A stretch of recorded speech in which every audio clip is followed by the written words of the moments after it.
Peru is on the brink of political crisis as its president, Pedro Pablo Kuczynski, faces impeachment after it emerged that he concealed decade-old business ties with the Brazilian construction firm Odebrecht, which has been at the center of Latin America's biggest corruption scandal. Legislators are expected to vote in Congress on Thursday whether to oust the 79-year-old president from office for permanent moral incapacity. Speaking to journalists on Sunday, Kuczynski accused the majority political opposition party of trying to fast-track his impeachment just 16 months into his 5-year mandate. If he is removed, Kuczynski would be the first sitting president in Latin America to be forced out in the Odebrecht scandal, which has spread across 12 countries in Latin America. He would also be the first Peruvian leader to be impeached since Alberto Fujimori, who was forced out in 2000. Fujimori, who was president during the 1980s, is now in jail for corruption and overseeing death squad's killings.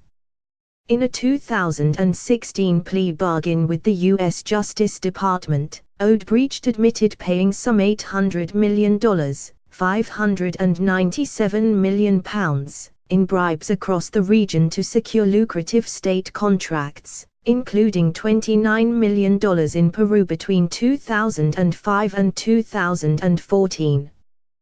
The Odebrecht money trail in Brazil has sucked in President Luiz Inacio Lula da Silva, who is appealing a corruption conviction related to the firm, and the current president, Michel Temer, who was accused at the end of last year of taking bribes from Odebrecht, but has so far held off an impeachment process.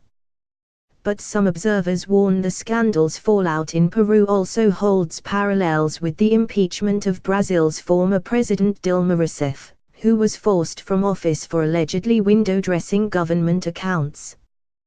Critics of the move against Kuczynski say it is part of a power grab by the majority opposition party Força Popular, led by Alberto Fujimori's daughter, Keiko, who lost the 2016 election to Kuczynski by a razor-thin margin. Congress gave him an ultimatum: resign or we'll force you out, said Pedro Pablo, a prime minister in Peru's last government. As he didn't resign, they are carrying out that threat, violating his right to defense, due process and the presumption of innocence.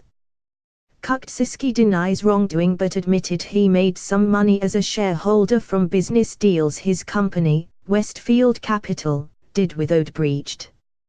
He claims he had no involvement in its management while he held ministerial roles in the government of Alejandro Toledo, 2001-2006. On Friday, lawmakers voted overwhelmingly to begin impeachment proceedings.